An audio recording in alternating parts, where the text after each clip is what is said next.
Good afternoon.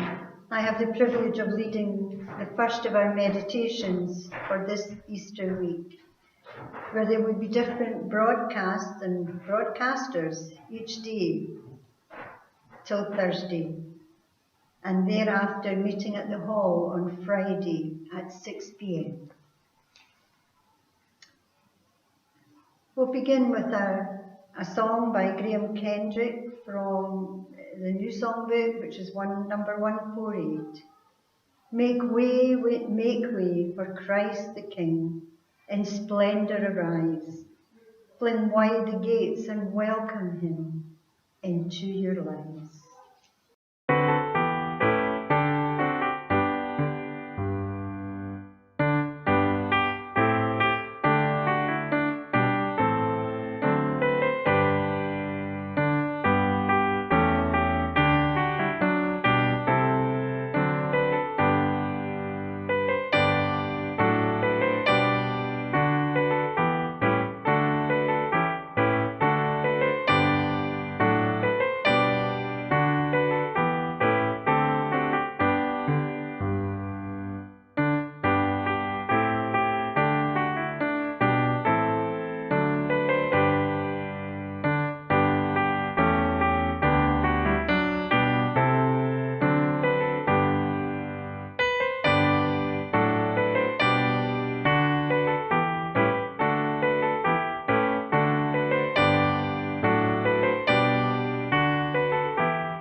Our reading comes from Matthew chapter 21, verses 12 to 14.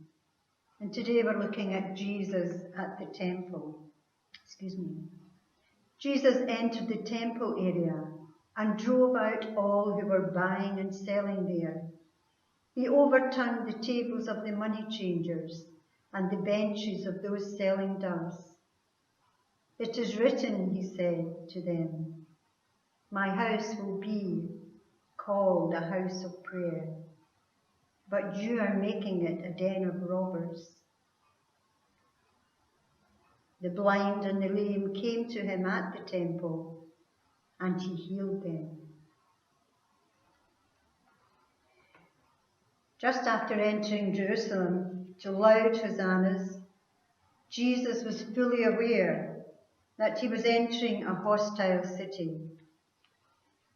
He knew exactly what was in store for him, regardless of what the crowds were saying. The temple was full of people from all over, as this was Passover time. Every Jew had to pay a temple tax of 1/2 shekel.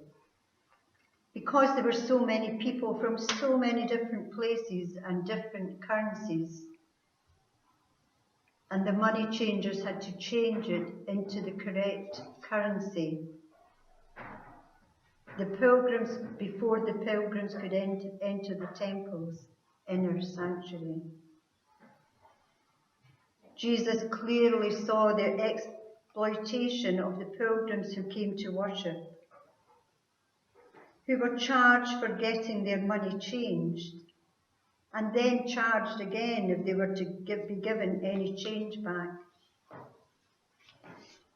The selling of doves was even worse, as the temple inspectors would examine them for any blemishes.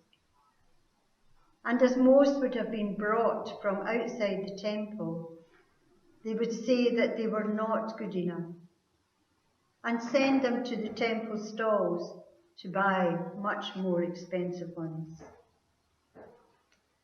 Jesus' anger was directed at those who exploited their fellow men, especially in the name of religion.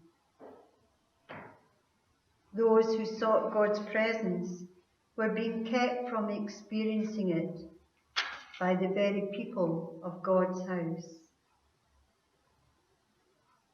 Our passage ends with Jesus healing the blind and the lame in the temple court. Only those with guilty consciences fled, but those who needed him stayed. His anger was displayed at those who exploited the simple, but his love was displayed for those whose need was great. His focus was on the way ahead, which brings us to our final song, written by John Gowns, number 649 in our songbook. I have not turned back.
final words to finish with.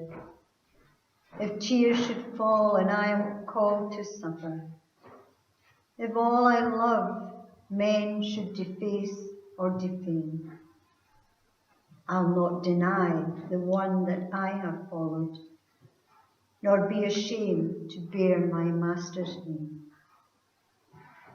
I pray that I and you will have that kind of courage, should we be challenged.